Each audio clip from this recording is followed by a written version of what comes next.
Palmeiras, o que não vinha acontecendo e considerado por muitos palmeirenses, né, a melhor partida do Palmeiras nesta temporada no Brasileirão, principalmente pelo primeiro tempo que o Palmeiras teve, 64% de posse de bola, 22 finalizações, não deu chances ao Vasco na partida de ontem e lógico que o jogo coletivo do Palmeiras, mesmo com os desfalques, funcionou, mas passou também por um destaque de 17 anos, né, passou pelos pés do Estevão, foi ontem o protagonista, mesmo que ele também não queira assumir esse título, deu passe para os 2 gols de Piquerez e Rony, ainda teve 2 dribles, teve 5 finalizações também, vem ganhando cada vez mais oportunidade, também crescendo nesse time do técnico Abel Ferreira. O Abel também destacou que foi uma boa partida do Palmeiras, diferente, né, dos últimos jogos. O próprio Estevão já tinha dito que o Palmeiras precisava de uma partida como a de ontem, ou seja, não vinha de fato acontecendo. O Abel fala justamente sobre isso, sobre o porquê, né, dessa partida tão boa do Palmeiras. Também o Rony, autor de um dos gols, fala aqui no Sport Center. Como equipa É isso aí, galera. Mais uma vitória do Palmeiras. Encosta ali no pelotão de cima. O Palmeiras está nesse momento a 3 pontos do Flamengo e do Bahia, que são os líderes do campeonato até o momento, né? Ainda falta muita coisa, ainda falta 30 rodadas desse campeonato brasileiro. Acredito que o Palmeiras vai melhorar a cada partida. Ainda bem que não vai ter Libertadores, né? Por causa da Copa América. Eu sempre esqueço, não, o trem é tão insignificante que a gente sempre acaba esquecendo. Poderia unificar aí com a Europa e fazer um mundial secundário, né? Mas os caras não fazem. Vamos lá ver o que a imprensa tem a dizer sobre o Verdão e sobre essa vitória de ontem.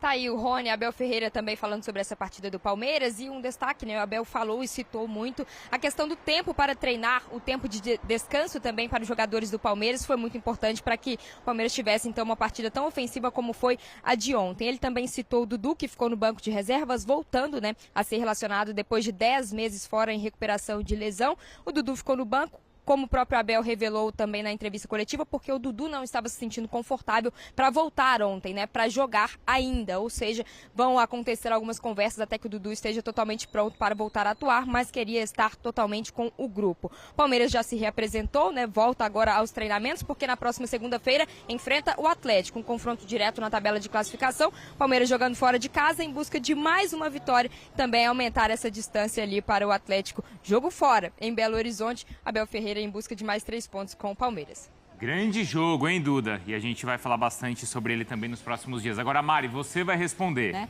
Entre os 20... Isso em relação aos outros 20 jogos dele. Então, é em comparação com ele mesmo. Fez um baita de um jogo. Finalizações foi o jogo que ele mais finalizou e que ele teve, obviamente, mais participação em gol. Foi importantíssimo para esses 2 gols do Palmeiras em cima do Vasco. E é isso, né? Um garoto muito jovem. Quando a gente fala dos processos, né, Breiler, do Palmeiras...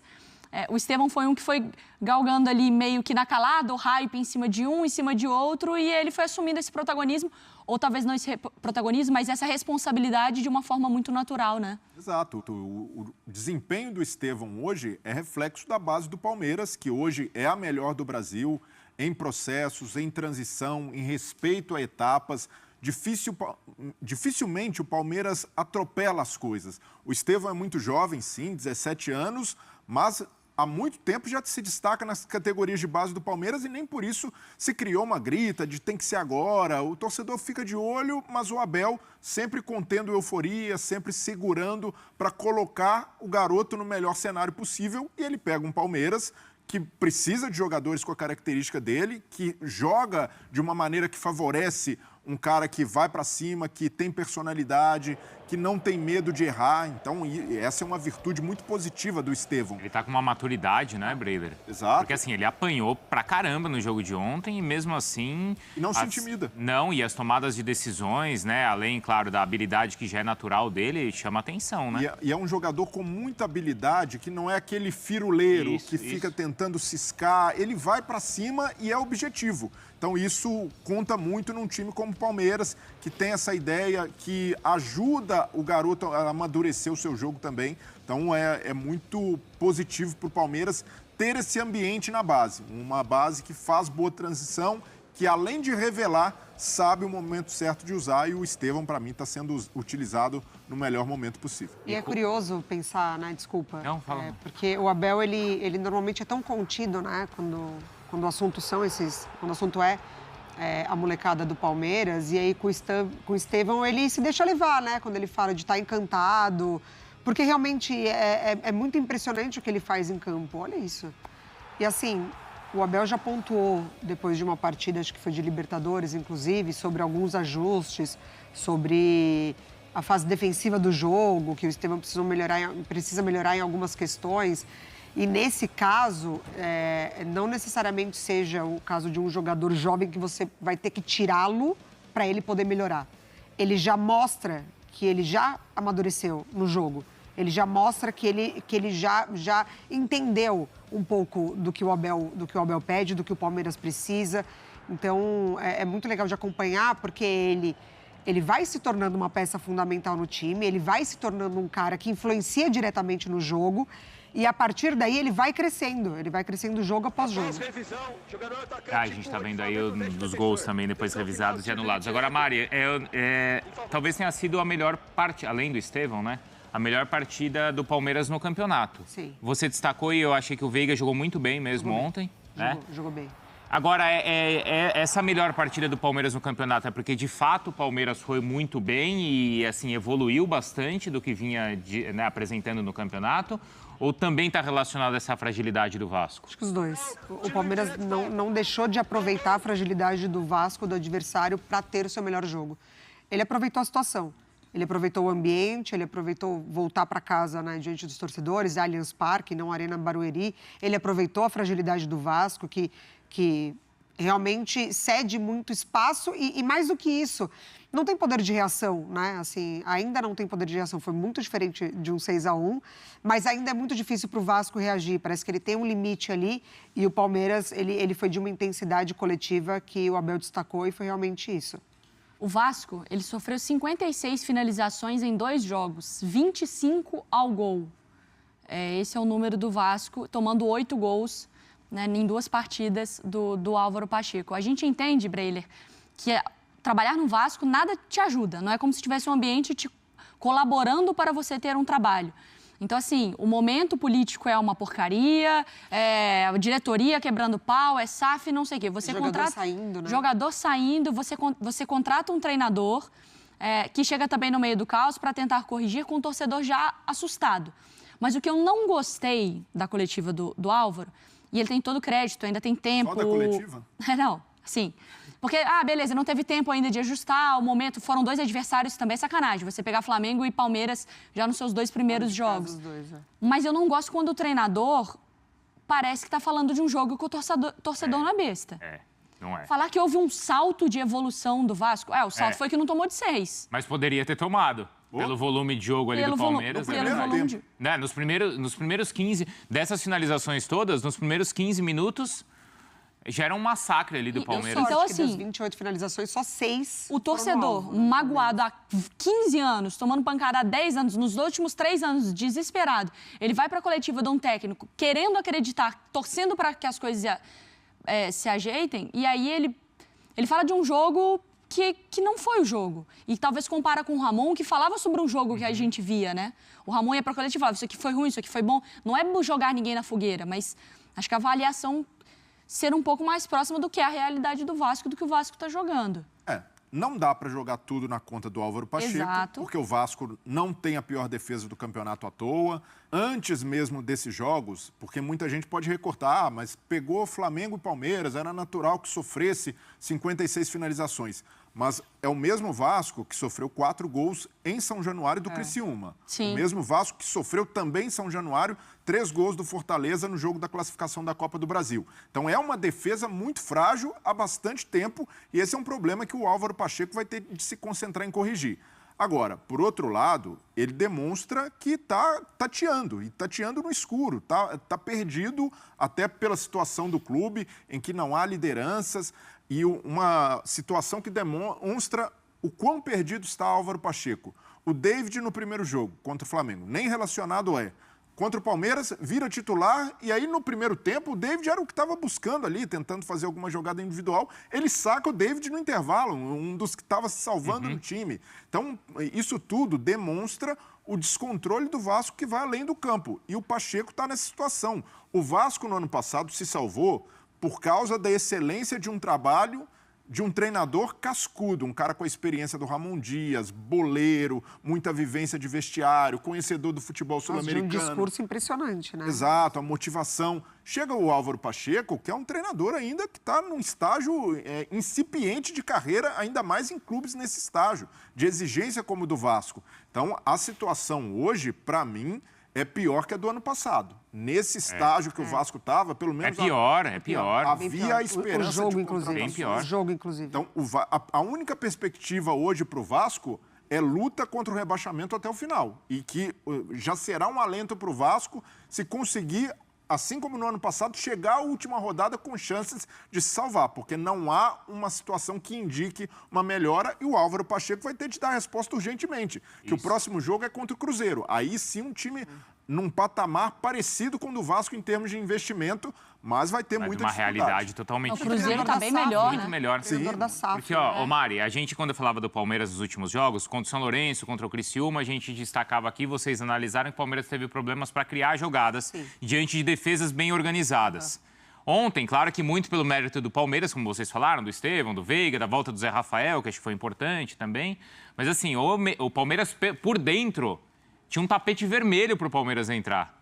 E isso é do mérito do Palmeiras, mas é muito da passividade do Vasco. Com um adversário com 3 zagueiros, uma linha de 5 lá atrás. Mas ali na intermediária era um convite para o Palmeiras entrar por ali. E aí o Léo Jardim que se vire. E se virou, né? Se virou para evitar que fosse uma goleada, assim. O time do Palmeiras, ele gera diferentes preocupações por conta das peças, né? Assim, é o Veiga que é para marcar, é o Estevão que é para marcar, é você fechar o lado que é muito forte com o cruzamento do Piquerez, é o Rony dentro da área. Ele gera diferentes preocupações no adversário. Só que o Vasco, além do poder de reação que chega num determinado momento ali, ele para, assim, ele entende que ele não tem como reagir. Isso. E aí o Palmeiras aproveitou. Assim, e eu acho que esse tempo, quando a gente fala do Veiga, principalmente, o Abel, por vezes, falou sobre o cansaço físico do Veiga, né? Sobre a condição física, o limite dele.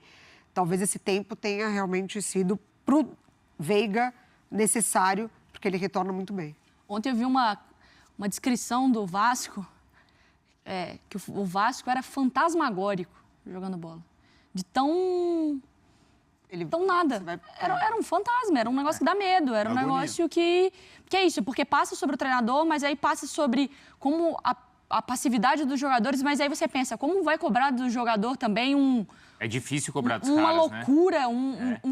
Os caras estão desde o ano passado no sangue, remando e não sei o quê, e aí o clube não se ajuda, alguns jogadores não se ajudam, é mudança de técnico. Coitado do Verratti, o que luta, hein? Nossa. O que briga, e briga sozinho, coitado. Sozinho. Não que os outros não lutem, né? Mas Sim. ele ainda é o que consegue fazer alguma Mas coisa. vamos combinar, dá pena ver o Verratti no time do Vasco. Isso, exato. Porque é um cara que tem muito potencial e quando a bola chega, ele guarda. Ontem acabou fazendo a falta no Murilo, mas tem muita presença de área. Mas é raro a bola chegar, nem mesmo a bola cruzada, que foi uma arma do Vasco no ano passado, está entrando mais. E ainda assim, o Verratti é o artilheiro do campeonato, tem 4 gols. Então, joga praticamente sozinho, levando ali, sustentando o time do Vasco. E ontem a coisa só se corrigiu por uma eventualidade. O Rojas sentiu, entra o esforço, ele desfaz essa linha de 5 lá atrás, mas foi um acerto momentâneo. Depois, no segundo tempo, o Vasco volta a ter uma pegada muito frágil ali na frente da área. Galdames dá pouca pegada, mesmo a entrada do Zé Gabriel não funcionou. Então, o Álvaro Pacheco ainda vai ter muito trabalho e precisa aprender rápido com os erros. Não dá para ficar insistindo nisso, porque senão entra num círculo vicioso e depois que chegar à zona de rebaixamento, para sair o Vasco já sabe pelo ano passado a dificuldade que é para virar o fio novamente. E até por falar nisso, se você olhar hoje, né, nesse recorte do campeonato hoje, os times que estão abaixo do Vasco na tabela jogam mais que o Vasco. Joga. Até o Criciúma. Acho que todos, porque o Corinthians joga mais. Joga mais. Pior que esteja. É isso aí, galera do Verdão. O Palmeiras enfrenta no próximo jogo o Atlético Mineiro. É um jogo difícil, né? Um jogo fora de casa. mas os demais jogos do Palmeiras serão jogos entre aspas, né? Para mim, são jogos fáceis, né? Entre aspas, no Brasileirão não tem jogo fácil, mas se a gente pegar os postulantes ao título e ver o que todo mundo tem a pegar, o que todo mundo tem de desfalque, vai ser jogo fácil, né? Até o jogo contra o Atlético Mineiro tende a ser um jogo mais fácil. O Atlético Mineiro tem em média 7 desfalques para esse jogo aí contra o Palmeiras, né? Então, se o Palmeiras conseguir sair de lá do Galo com 1 ponto, já é algo grandioso para esse Campeonato Brasileiro, tendo em vista que o Palmeiras acabou perdendo 2 jogos com o seu mando de campo, né? Não era em casa, mas o mando de campo era do Verdão. Depois vem o Red Bull Bragantino, jogo no Allianz. E depois o Juventude, também jogo no Allianz, né? Acho que o Palmeiras soma nesses 3 jogos 7 pontos. Quem mais vai somar 7 pontos nesses 3 jogos? Vamos dar uma olhada aqui no Flamengo. O Flamengo enfrenta o Atlético Paranaense. O Atlético Paranaense vem muito bem no Campeonato Brasileiro. Acho que o Flamengo não soma ponto diante do Atlético Paranaense. O Flamengo que tem 9 desfalques para esse jogo. É o Cebolinha que machucou. Mais outro jogador, esqueci o nome do... É um moleque lá, né? Moleque da base se machucou. Aí vem o Vinha, o De La Cruz, a Arrascaeta, entre outros aí, que não vão, que estão nas seleções, né? Pulgar também, jogador muito bom aí pro Flamengo. E depois vem o Flamengo enfrenta o Bahia e o Fluminense, né? São 3 jogos. Foi isso que eu falo, que o Palmeiras tem um caminho mais fácil, né? O Flamengo vai enfrentar o Atlético Paranaense, que está no G4, o Bahia, que só é o segundo colocado, com o mesmo número de pontos do Flamengo, né? Jogo duro, jogo complicado, Bahia sempre azeda para o lado do Flamengo. E ninguém mais, ninguém menos que um clássico. Então eu acho que o Flamengo, nesse momento, é só um elefante em cima do muro, na liderança desse campeonato brasileiro, né? E aí a gente vem aqui para o Botafogo. Só o Botafogo é o único time aí, para mim, tem totais condições de vencer esse campeonato brasileiro, porque não teve desfalque com as seleções aí, né, da Copa América. Se continuar jogando o que está jogando o Botafogo, rapaz, o Botafogo tá jogando, hein? Ano passado é ano passado, né? Vai continuar jogando o que vem jogando aí, vai ser complicado. Próximo jogo do Botafogo é contra o Grêmio que tem também 6 desfalques praticamente para esse jogo contra o Botafogo. Depois pega ninguém menos que Atlético Paranaense, mas o jogo é no famoso tapetinho, né? E depois tem o Criciúma, jogo fácil aí para o Botafogo. Acho que o Botafogo soma aqui também uns 7 pontos junto com o Palmeiras. Acho que o Palmeiras soma 7 nesses 3 jogos.